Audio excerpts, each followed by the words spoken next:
Now, at least one hiker has died and hundreds have been rescued from Mount Everest after they were stranded by a sudden blizzard over the weekend. The snow left more than 500 people trapped on the Tibetan side of the mountain slopes.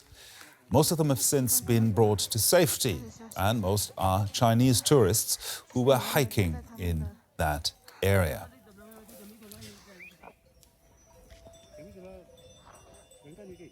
And for some background on this, let's bring in Karl Egloff. He's a Swiss-Ecuadorian mountaineer and endurance athlete known for breaking speed records on the world's highest peaks. He joins us from Switzerland. Karl, the mission to rescue these trekkers has been going on for quite some time now. What makes it so difficult? Well, thank you so much. Yes, it makes it difficult because weather conditions are not changing for good. They're getting worse. It's raining a lot in the valley, in the down part of the valley, and helicopters and rescue teams are it's complicated to get to the higher sections of those lodges and those valleys. Makes it everything a bit harder. So if the weather is not going to change for good and still snowing, so people will be stranded for more hours and even days. This is what it makes it a bit harder. Now, most of the hikers caught in this storm are on the Tibetan side. Has that side been hit harder than the Nepali routes, or do you think there's just a different level of preparedness or infrastructure behind this? I would say both. That it hit harder on the Tibetan side, even on the Nepali side it hit, but not that worse. But definitely the infrastructure. The Nepali side are used to have hundreds of thousands of tourists every single season hiking up there. They are very good prepared inside the lodges for evacuations or for even being for a couple of days there with food resources and everything. And on the Tibetan side, the tourists are much more used to use the roads, and those roads are right now covered by snow, so they are stranded and they don't have so much infrastructure around, which makes everything a bit harder.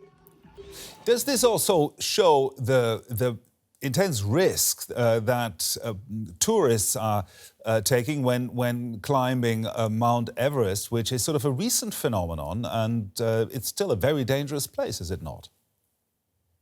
Yes, absolutely. Well, here we are not talking about the climbers going to Everest. Right now is not the high season of climbing Mount Everest, but there are still people going for a summit push in the next couple of days. They were waiting on base camp, but those are not involved in these weather conditions, as they are well prepared and they have also enough layers and they have all the gear.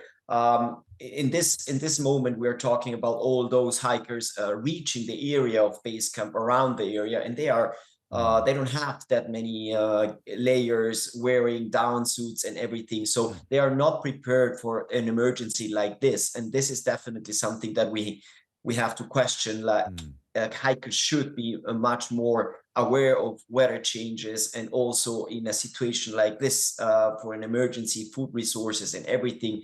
They have to be aware that weather can change every time, every second, from one night to the other. So definitely this was a huge emergency and a huge amount of snow.